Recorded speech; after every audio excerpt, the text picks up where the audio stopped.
आजचा ब्लॉग खूपच थंड थंड होणार आहे.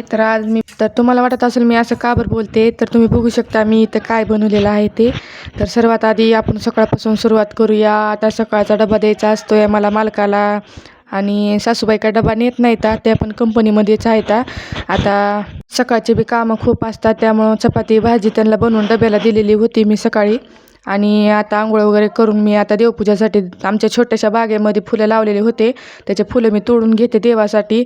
तर हे आमचं छोटंसं बगीचा आहे, इथं लावलेलं आहे मी पुदिना, गुलाबाचे झाडं, बाहेर आहे तुळस, एकीकडं आहे लाल जास्वंदीचे झाड लावलेलं आहे. तर आता माझी देवपूजा झालेली आहे आणि देवाला फुलं पण वाहिलेली आहेत. तर आता बारी होती आमच्या चहा नाश्त्याची. मग राणीला नेलं आम्ही कटिंगसाठी, तिचे केस खूप वाढले होते. त्या रुद्राची मस्ती चालू होती, आरशामध्ये बघू बघू तिच्याकडे एकदा बघत होता, आरशाकडे एकदा बघत होता. तर चला मग आता आपण आपल्या रेसिपीला सुरुवात करूया. तर मी इथं सर्वात आधी घेतलेलं आहे 1 पाकीट गोकुळचं दूध घेतलेलं आहे आणि मलाईचं दूध आहे. तर त्याच्यामध्ये मी काय केलेलं आहे माहिती आहे का, थोडंसं घट्ट होण्यासाठी त्याच्यामध्ये घातलेलं आहे मी पावडर. तर या प्रकारे मी आता सर्व फळं बारीक बारीक चिरून घेणार आहे, जेणेकरून खाताना पण खूप म्हणजे आपल्याला सोपं जाईल. अशा प्रकारे फ्रूट फालुदा बनवण्यासाठी बारीक बारीक फ्रूट सगळे कट करून घ्यायचे आहेत ह्या प्रकारे सर्व. आणि जर तुम्हाला बनवायचं असेल तर तुम्ही थोडक्या फळामध्ये पण बोलू शकता. तर माझ्यापाशी टरबूज होतं, आंबा होता, अंगूर होते, आणि सर्वात मेन म्हणजे आमच्यापाशी होतं ड्रॅगन. तर आम्ही तशी फळं आणलेली आहेत, तर फ्रीजमध्ये तसेच होते, म्हणून मी काय म्हणलं थंड थंड फ्रूट फालुदा बनवते. कारण त्या दिवशी खूप काम पडलेलं होतं आणि येडायला जायचं आहे, म्हणून आमच्या घरामध्ये का नाही आम्ही सर्व दसरा काढलेला होता, सर्व साफसफाई वगैरे केलेली होती आणि खूप ऊन पण होतं बाहेर, त्यामुळं मला थंड थंड खायची इच्छा झाली. मग आता दुकान पण बंद होते आणि घरातून बाहेर जाणारा माणूस पण नको, असल्या उन्हामध्ये कोण जाणार आहे बाहेर. तर 2 लेकरं घेऊन घरामध्येच बसावं लागतंय. तर मी काय केलेलं आहे माहिती आहे का, फ्रीजमधून थंड थंड दूध काढून मग असं हे फ्रूट्सचं मिक्स फालुदा केलेला आहे. तर ह्या प्रकारे सर्व मी एका ह्याच्यामध्ये छोट्याशा पातेल्यामध्ये सर्व कट करून सर्व फळे बारीक कट करून घेणार आहे. तुम्ही पण जात असता का येरमाळ्याला? कारण आता येरमाळ्याला जायचं म्हणल्यावर धुणं धाणं तर सगळं स्वच्छ करूनच जावं लागतं. आता देवधर्म करायचे म्हणल्यावर सगळं इटाळा चाटाळाचं सगळं काढावं लागतं आहे आपल्याला. तुमच्याकडं पण जात असेल तर नक्की कमेंट करून सांगा. आता आम्हाला येरमाळ्याला जायचं आहे, म्हणून आमच्या सर्व साफसफाई वगैरे झालेली आहे घरामध्ये. तर आता ह्या प्रकारे मी सर्व काढून घेत आहे. आणि राणीला तर थंड फ्रीजमधले पदार्थ खूप आवडतात. त्यानंतर मी आईस्क्रीम पण केलेली होती, पण त्याचा मला व्हिडिओ टाकण्यात आला नाही का, तर तिनं आईस्क्रीम बघाय ती चालू केली काढून, तिच्या मनानं काढून तिनं त्याला कटिंग वगैरे करून खाऊन पार केली होती तिनं. त्यामुळे तो काही व्हिडिओ मला टाकण्यात आला नाही. तर हा व्हिडिओ त्या दिवशी केला होता, म्हणजे ह्याला करून पण 1 आठवडा झालेला होता. मला आता व्हिडिओ एडिटिंग करायला टाईम भेटलेला आहे. कसं असतं माहिती आहे, घरच्या कामामध्ये पण लोकाला वाटतं आहे घरी बसून काय करते, घरामध्ये बसून पण खूप काम असते आणि लहान लेकरं सांभाळायचे म्हणल्यावर खूपच कठीण काम असते, तुम्हाला तर माहितीच असेल. त्याच्यामध्ये अजून त्यांना असे खायचे पदार्थ बनवून द्यायचं, त्यांचे नखरे उचलायची म्हणल्यावरती मग आपल्याला वेळ भेटत नाही असे व्हिडिओ वगैरे करायला. तरी पण त्याच्यामधून थोडासा टाईम काढूनच ते झोपले वगैरे त्यांना झोपून वगैरे खाऊ पिऊ घालून मग आपलं हे व्हिडिओ बनवायच्या नादाला लागायचं असतं. तर ह्या प्रकारे आमच्या कंपनीमधून आणल्या होत्या सासूबाईनं आंबे. तर इकडले आंबे वेगळे आहेत, इकडं दिवाळीच्या सीझनमध्येच आंबे लागतात. तर ह्या प्रकारे त्याने आंबे आणलेले होते, पण आंबा थोडासा आंबट होता, पण मला जाऊ द्या, मला खट्टा मिठ्ठा अच्छा लागता आहे म्हणून दोन्ही मिक्स करून टाकलेलं होतं मी मधी. तर ह्या प्रकारे सर्व झालेलं आहे आता आपलं. तर आपल्या एका साईडला आता मी दूध पण गरम करून घेतलेलं होतं, ते आता मी थंड करायला ठेवलेलं होतं, मला आता थंड झालेलं आहे दूध. तर आता का कढई ठेवायची आणि त्या कढईमध्ये का नाही थोडंसं पाणी टाकायचं आणि आपण थोडीशी गोडसरसाठी का नाही आपण त्याच्यामध्ये साखर टाकायचं आणि साखर टाकून त्याला छान असं हलवून घ्यायचं. जसं तुम्हाला जेवढं गोड आवडेल तुम्ही तेवढं गोड टाकू शकता त्याच्यामध्ये. आता कसं लहान लेकरं म्हणल्यावरती गोड खाणारच झाले, बरं ती थोडंसं छोट्याशा कपानं त्याच्यामध्ये मी साखर घातलेली आहे. अशा प्रकारे त्याला हलवून घेतलेलं आहे. आणि इथं मी माझ्यापाशी नव्हती कस्टर्ड पावडर, त्यामुळं मी काय केलं माहिती आहे का, त्याच्यामध्ये कॉर्नफ्लॉवरचं पीठ टाकलेलं आहे, थोडंसं फूड कलर टाकलेला आहे. माझ्यापाशी मी खूप ठिकाणी बघितली पण मला काय भेटलं नाही कस्टर्ड पावडर, ती मॉललाच घ्यावं लागते जाऊन, पण इथं जवळपास मॉल नाही आहे, त्यामुळं मी कस्टर्ड पावडर माझ्यापाशी अवेलेबल होतं आणि फूड कलर बी होतं. तर फ्लेवर तसंच येऊ लागतं कस्टर्ड पावडरवानी. तुम्ही बघू शकता किती छान त्याला कलर आलेला आहे. आणि आता तुम्ही बघू शकता इथं माझं मी साखर पगळवायला ठेवली होती, तर साखर बी तयार झालेली आहे.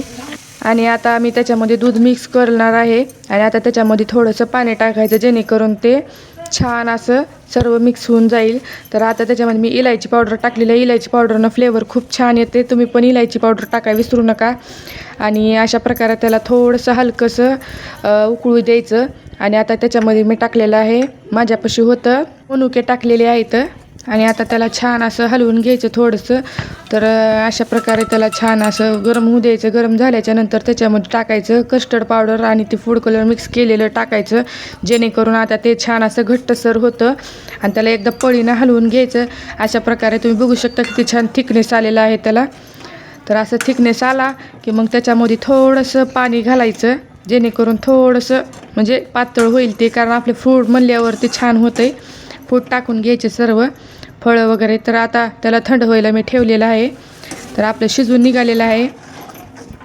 तर सेम कस्टर्ड पावडरवाणीचा आहे आणि सेम कस्टर्ड पावडरवाणी दिसत आहे, तुम्ही बघू शकता इथं. तर कस्टर्ड पावडर जर तुमच्यापाशी नसेल तर तुम्हाला हे ऑप्शन आहे. अशा प्रकारे मी ती छान असं मिक्स करून दूध वगैरे टाकून घेते त्याच्यामध्ये. म्हणजे वाटीमध्ये जे थोडंसं कॉर्नफ्लॉवरचं पीठ राहिलेलं होतं, तर ते पण मी ॲड करून त्याला छान असं थोडंसं शिजवून घेतलेलं, 1-2 उकळीमध्ये शिजवून घ्यायचं. आणि त्याला थंड व्हायला रेस्टला ठेवून द्यायचं, जेणेकरून थंड झालं की मग तुम्ही फळं वगैरे टाकलो त्याच्यामध्ये तर छान लागते. तर मी इथं सब्जाचं बी आणि आई म्हणत होत्या खूप कंबर दुखायला लागले, गुडघे दुखायला लागले. मग मी काय केलं माहिती आहे का, मी थोडेसे आळीव भिजवून ठेवलेले होते, तर मी त्याच्यामध्ये आळीव बी टाकणार आहे. आणि ह्या प्रकारे सब्जाचं बी मिक्स केलेलं आहे त्याच्यामध्ये. तर दोन्हीचं बी फ्लेवर छान येतं. तर अशा प्रकारे त्याला छान असं हलवून घ्यायचं. हलवून घेतल्याच्या नंतर तुम्ही बघू शकता किती छान दिसत आहे. आता हे सेम फालुद्यावानी दिसत आहे. तर माझं मी बनवलेलं आता मग मिक्स फ्रूट फालुद्यावानी दिसत आहे, तुम्ही बघू शकता इथं. तर अशा प्रकारे त्याला थंड होऊ द्यायचं छानपैकी, जेणेकरून जे आपलं आळीव वगैरे असतं ना, ते मी 1 रात्र भिजवलेलं होतं पहिलंच. तर थोडा वेळ त्याला हलकंसं उकळी आली ना, तर तुम्ही त्याला थंड व्हायला ठेवू शकता. आणि त्याला छान असं हलवून घ्यायचं, जेणेकरून वाफ सारखी बाहेर निघेल आपली. आणि आपल्याला खायला पण थंडसं ही खूप छान लागते. तर उन्हामध्ये ही थंड प्यायला खूपच भारी लागते. तुम्ही पण नक्की ट्राय करा. तुमच्यापाशी जेवढं सामान असेल तुम्ही तेवढ्या सामानामध्ये पण बनवू शकता. ह्याला काही जास्त वगैरे सामान लागत नाही आहे. तुमच्यापाशी 1-2 फळं बी असेल आणि किंवा सब्जाचं बी नसेल, किंवा तुमच्यापाशी जर आपलं आळीव असेल, तर तुम्ही एवढ्यामध्ये पण करू शकता. तर आमच्यात राणीला वेट होत नव्हतं, पण मी काय केलं, गरमच टाकून घेतलं. गरम टाकल्याच्या नंतर त्याच्यामध्ये मी थोडेसे बर्फाचे तुकडे टाकलेले होते, जेणेकरून बर्फाचे तुकडे टाकल्यानंतर थोडंसं. आणि हो, नवीन असाल चॅनलवरती नक्की सबस्क्राईब करा आणि कमेंट करत जावा आणि लाईक शेअर करत जावा. व्हिडिओ कसा वाटला नक्की कमेंट करून सांगा.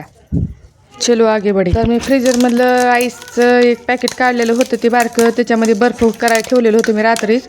सकाळच्याला हे बनवायचं होतं म्हणून. तर मी का नाही सर्व काढून घेतलेलं आहे. त्याच्यामध्ये सगळे बर्फाचे तुकडे मी मध्ये टाकून घेतलेलं आहे.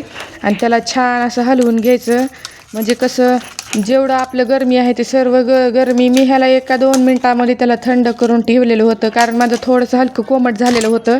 त्यामुळं मी का नाही त्याला सर्व बाजूला काढून घेतलं आणि मग पुन्हा ह्याला आता छान असं हलवून घेतलेलं होतं. तर तुम्ही बघू शकता मी सर्व आहे तेवढं बी त्याच्यामध्ये बर्फाचे तुकडेमध्ये टाकलेले आहेत. थंड खायला लागते. तुम्ही पण एकदा नक्की बनवून बघा. तर अशा प्रकारे आपले सर्व आईसमध्ये गेलेले आहेत. आणि माझ्यापाशी मी थोडेसे त्याच्यासाठी सजावटीसाठी त्याच्यामध्ये गुलाबाच्या पाकळ्या मिक्स केलेल्या आहेत. हे तर कुणी घंटाभर बी ठेवणार नाही, एवढं छान झालेलं आहे. सर्व मिक्स करून घेतलेलं आहे मी त्याच्यामध्ये आता. तर तुम्ही बघू शकता आता आपलं रेडी झालेलं आहे. आणि आता आपण एका वाटीमध्ये काढून घेऊया. कसं वाटलं मला नक्की कमेंट करून सांगा. भेटू नेक्स्ट व्लॉगमध्ये. Bye bye.